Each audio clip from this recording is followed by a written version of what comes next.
आपल्या देशामध्ये 2025ला दोन निवडणुका होणार आहेत, दिल्ली आणि बिहार. फेब्रुवारीत होणार आहेत, ऑक्टोबर नोव्हेंबरला होणार आहेत. 26ला 5 राज्य आहेत, 27ला 7 राज्य आहेत, 28ला 9 राज्य आहेत, त्रिपुरा, मेघालय, नागालँड, मिझोराम, छत्तीसगड. 29ला 8 राज्य आहेत. या देशाचं जे स्वरूप आहे ते प्रत्येक राज्याच्या भाषा वेगळ्या आहेत, संस्कृती वेगळी आहे. प्रत्येक आपला देशच मुळात हा संघराज्य आहे आणि त्यामुळं वन नेशन वन इलेक्शन करून या देशामध्ये शेवटी अमेरिकेसारखी राष्ट्राध्यक्ष पद्धत आणणं हा याच्यात डाव आहे असं माझं मत आहे.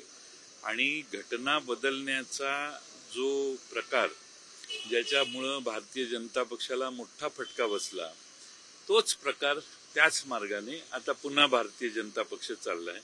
वन नेशन वन इलेक्शन म्हणजे राष्ट्राध्यक्ष पद्धतीचं पहिलं पाऊल आहे असं माझं मत आहे. आणि राष्ट्राध्यक्ष पद्धत करून ही पंतप्रधान आणि डेमोक्रेटिक सेटअप जो देशात डॉक्टर बाबासाहेब आंबेडकरांनी तयार केलेला आहे तो डेमोक्रेटिक सेटअप हा कसा समूळ मोडून काढायचा याचं हे पहिलं पाऊल आहे. आता वेगळ्या राज्यांच्या मुदती वेगळ्या पद्धतीनं संपतात, त्यावेळी त्या राज्याच्या निवडणुका होतात. यांना टोजवर राहावं लागतं केंद्र सरकारला, म्हणून त्यांना ह्या सगळ्या राज्यांच्या निवडणुका ह्या आज अडचणीच्या वाटतात. म्हणून त्यांच्या डोक्यात ही वन नेशन वन इलेक्शन ही आहे. ज्या भारतीय जनता पक्षाने महाराष्ट्रामध्ये नगरपालिका, महानगरपालिका आणि स्थानिक स्वराज्य संस्थांच्या निवडणुका टाळलेल्या आहेत ते वन नेशन वन इलेक्शनची भाषा बोलतात. हेच मुळात आश्चर्यकारक आहे. आणि दुसरा भाग आहे की उद्या काही राज्य बरखास्त करणं, काही राज्यांच्या, आता समजा मी मगाशी सांगितलं तसं 28ला किंवा 27ला मग निवडणुका घ्या एकत्रित, म्हणजे तुम्हाला कळेल. आता झाली आहे लोकसभेची 24ला निवडणूक, 27ला लगेच घेऊन टाकू आपण. म्हणजे या देशामध्ये वन नेशन वन इलेक्शन. आता तुम्ही 29ला वन नेशन वन इलेक्शनची घोषणा करणार, डिलिमिटेशनचं काम भारतात आता होणार आहे. या सगळ्या गोंधळात आणखीन एक नवीन गोंधळ तयार करणं. जो देश 7 स्टेजेसमध्ये 7 टप्प्यामध्ये निवडणुका कंडक्ट करतो त्यांना one nation one election conduct करणं शक्य आहे का? या देशात नक्षल भागातले प्रश्न वेगळे आहेत, आदिवासी भागातले प्रश्न वेगळे आहेत, डोंगरी भागात आपल्या मतपेट्या पोचायचे प्रश्न असतात. अशा असंख्य संकट या यंत्रणेलाही तोंड द्यावी लागतात. त्यामुळं अशा मोठ्या घोषणा करणं म्हणजेच या देशाच्या घटनेतली जी डॉक्टर बाबासाहेब आंबेडकरांनी तरतूद केलेली आहे आणि या देशात लोकशाही कायम चिरंतन राहावी यासाठी बाबासाहेब आंबेडकरांच्याकडून जी फ्रेमवर्क तयार करायचं ठरलेलं केली आहे त्यांनी, ते डिस्ट्रॉय करण्याचं काम आता वन नेशन वन इलेक्शन नंतर प्रेसिडेन्शियल पद्धत जशी अमेरिकेला होती तशी करण्याचा हा मार्ग आहे असं माझं मत आहे. 1970 या काळात देखील राज्यात देशात विधानसभा किंवा लोकसभा असतील एकत्र निवडणुका झाल्या, त्यामुळे आताच विरोध का करतात? 1970 आणि आज आपण 2024ला आहे. परिस्थिती देशातली बरीच बदललेली आहे आणि 70 साली एकत्रित निवडणुका झाल्या, त्यानंतर निवडणुका झाल्या, तरी या देशात कोणाचीच अट नाही. काही राज्यांच्या मुदतपूर्व तुम्ही निवडणुका रद्द करायच्या. त्या राज्यांनी निवडून आलेल्या राज्यांनी 5 वर्ष राज्य करायच्या ऐवजी त्यांचं कर्टेल करणं आणि काहींचं वाढवणं असाच प्रकार तुम्हाला याद करावा लागणार आहे. त्यामुळं मला त्यावेळच्या निवडणुका एका दिवशी लोकसभेलाही मतदान व्हायचं आणि विधानसभेलाही व्हायचं. आता सातारला मध्ये पोटनिवडणूक झाली तर लोकसभा आणि विधानसभा एकत्रित झाली. त्यामुळं होऊ शकत नाही असं नाही, पण भारतीय जनता पक्ष आणि सत्तारूढ लोकांचा मार्ग, मी तुम्हाला त्यांची दिशा काय सांगतो. यांना अमेरिकेसारखी राष्ट्राध्यक्ष पद्धत आणायची आहे आणि त्याचं पहिलं पाऊल म्हणून वन नेशन वन इलेक्शन हा प्रकार सुरू केलेला आहे असं मला वाटतं. सर, एक रिपोर्ट आलेला आहे की ज्यामध्ये भाजपच्याच नेत्यांना दास्ती वाटते की जवळपास त्यांची 50च्या वरती जागा निवडून येणार नाही, असं एक पद्धतीची बातमी वृत्तपत्रात छापून आली. काय रिपोर्ट काय मला माहित नाही, पण ज्या पद्धतीनं राष्ट्रवादीच्या तुतारीला प्रतिसाद मिळतोय तो बघितला तर त्या रिपोर्टमध्ये तथ्य आहे असं मला वाटतंय. महाविकास आघाडीच्या सध्या बैठका चालू आहेत. जागा वाटपांचा अंतिम निर्णय कधीपर्यंत होईल आणि आपली वरिष्ठांची एकत्रित बैठक पार पडेल?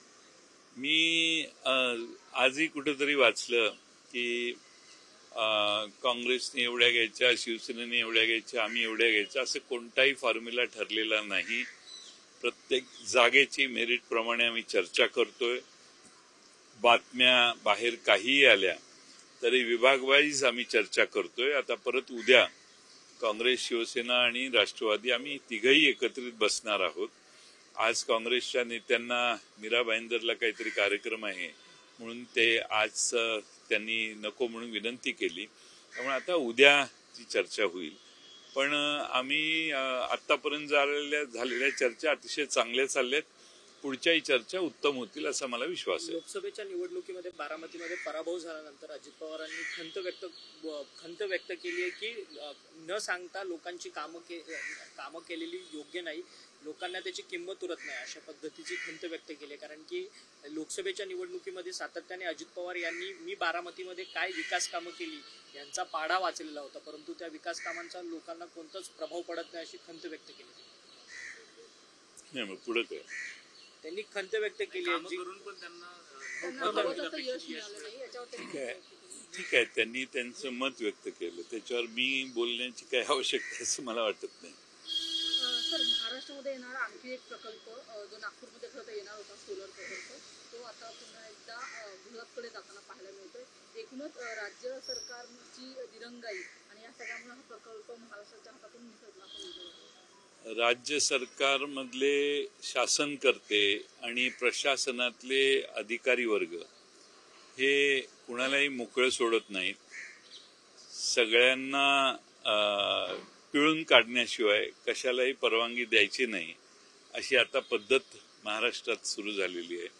आणि त्यामुळं लोक येतात, वाट बघतात आणि मग दुसऱ्या राज्यात निघून जातात. आता तो जर प्रकल्प गुजरातमध्ये गेला असेल तर तो गेलाच, कारण आपल्या महाराष्ट्राच्या नेतृत्वाची गुजरातमध्ये जाणाऱ्या प्रकल्पाचा शर्ट धरून परत त्याला मागं ओढून आणायची ताकद नाहीये. ईश्वर बाळबुद्धींच्या रूपानं आणखी पुन्हा एक चेहरा अजित पवारांचा आश्वर आपल्याकडे येतो. अनेक असे चेहरे आणखी. ईश्वर बाळबुद्धे हे राष्ट्रवादी काँग्रेसच्या ओबीसी सेलचे विभागाचे अनेक वर्ष अध्यक्ष होते. आमचा पक्ष ज्यावेळी 2 गटात विभागला त्यावेळी ईश्वर बाळबुद्धे काही कारणानं तिकडं राहिले. पण अलीकडं त्यांनी 1-2दा भेटी घेऊन त्यांची इच्छा व्यक्त केली की तिकडं ओबीसी घटकांना न्याय मिळतोय असं वाटत नाही. आणि म्हणून त्यांनी इच्छा व्यक्त केली की पुन्हा एकदा शरद पवार साहेबांच्या नेतृत्वाखाली काम करायची इच्छा आहे. शेवटी ते अनेक वर्ष जुने आमचे कार्यकर्ते होते, त्यांना आम्ही कोणतं मंत्रीपद, आमदारकी कधीच दिलेली नाही. त्यामुळं ते पक्षाचे पवार साहेबांच्याशी एकनिष्ठ असणारे नेते आहेत. ते परत येत आहेत, आम्ही त्यांचं स्वागत करू. सध्या राज्यात तिसऱ्या आघाडी ते एकटेच येत नाहीत, त्यांच्याबरोबर बरीच लोक महाराष्ट्रातल्या वेगवेगळ्या भागातली ओबीसी सेल मध्ये कार्यरत त्या बाजूला असणारे बरेच लोक आमच्या पक्षात येत आहेत. सध्या राज्यात तिसऱ्या आघाडीच्या निर्मितीचा प्रयत्न जो आहे तो छोट्या छोट्या पक्षांकडनं केला जातो. त्यामध्ये बच्चू कडू असेल, संभाजीराजे असतील, राजरत्न आंबेडकर असतील, इतर काही पक्षातली लोक एकत्रित येतात. बच्चू कडूंनी यांची आज पुण्यात बैठक होते या सगळ्या पक्षांची. बच्चू कडू म्हणतात की सहजासहजी यंदा फुकटची सत्ता कोणाला मिळणार नाही, महायुतीला असू द्या किंवा महाविकास आघाडीला. नाही, असं आहे की बच्चू कडू असोत किंवा कुणी असोत त्यांनी महाविकास आघाडीत यावं असंच आमची त्यांना सूचना राहील. शेवटी भारतीय जनता पक्ष, एकनाथ शिंदेची शिवसेना आणि राष्ट्रवादी काँग्रेस यांच्या विरोधी महाराष्ट्रामध्ये एक आघाडी आम्ही तयार केलेली आहे. त्याच्या मतामध्ये विभागणी करण्यासाठी काही लोक महाराष्ट्रात काही लोक उभी राहतात का हे बघायचा प्रयत्न करतायत. त्यांना साधन संपत्ती सगळ्या बॅकिंग द्यायची तयारी देखील आहे. आणि त्यामुळं अशा कोणत्याही गोष्टीला बच्चू कडू किंवा त्यांचे सहकारी बळी पडणार नाहीत असा मला विश्वास आहे. बच्चू कडू आणि त्यांचे सर्व सहकारी हे आमच्याबरोबर येत असतील तर आम्ही त्यांचं स्वागतच करू. पण महाराष्ट्रात भारतीय जनता पक्षाला अप्रत्यक्ष मदत होणार नाही याची काळजी बच्चू कडू आणि त्यांचे सहकारी घेतील अशी अपेक्षा आहे. पण आता अलीकडे बाजारात सत्तेत बसणारी काही लोक आमची मतं कशी विभागली जातील यासाठी सर्व मार्गाचा अवलंब करण्याचा प्रयत्न करत आहेत. त्याची फिलर्सची आमच्याकडे माहिती आमच्याकडे येते आणि प्रत्येकाला पाहिजे ते देतो पण तू उभा राहा असं सांगण्याचा कार्यक्रम सध्या चालू झालेला आहे. रंगीनदान प्रकाश आंबेडकरांना देखील ते सोबत घेणार मला माहित नाही. मी त्यांच्या तिसऱ्या आघाडीबद्दल नाही बोलत, पण मी माझं फिडिंग सांगतोय. तिसऱ्या आघाडी त्यांनी सगळ्यांनी विशेषतः बच्चू कडूंनी आमच्याबरोबर येणं हे आम्हाला त्यांची काही अडचण नाही. बाकीच्यांच्याबद्दल मला माहित नाही त्यांची काय भूमिका आहे.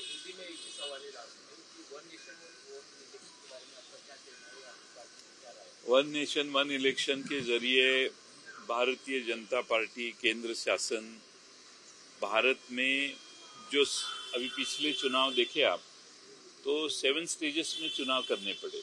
इसका मतलब जाहिर है कि एक दिन में चुनाव नहीं कर पाएंगे. 7 स्टेजेस में यानी 2 महीने चुनाव ही चल रहे थे देश में. तो one nation one election is not a easy idea first of all. Secondly इसमें सबसे बड़ी बात है कि यूएसए में राष्ट्रपति प्रेसिडेंशियल व्यवस्था है. मुझे लगता है वन नेशन वन इलेक्शन के जरिए भाजपा इस देश में प्रेसिडेंशियल टाइप का रूल यानी प्रेसिडेंशियल टाइप की इलेक्शन जो अमेरिका में आज है वैसी सिस्टम भारत में निर्माण करने की कोशिश कर रहे हैं. डॉक्टर बाबा साहेब अम्बेडकर जी ने जो इस देश की घटना बनाई उस घटना से कुछ अलग करने की कोशिश अब भाजपा ने फिर एक बार शुरू की है. देश विदेशातील प्रत्येक घडामोडींचे लाईव्ह अपडेट मिळवण्यासाठी आता साम टीव्हीच्या सर्व सोशल मीडिया प्लॅटफॉर्मला लाईक, फॉलो आणि सबस्क्राईब करा. तसंच सर्व नोटिफिकेशनसाठी बेल आयकॉन प्रेस करायला विसरू नका.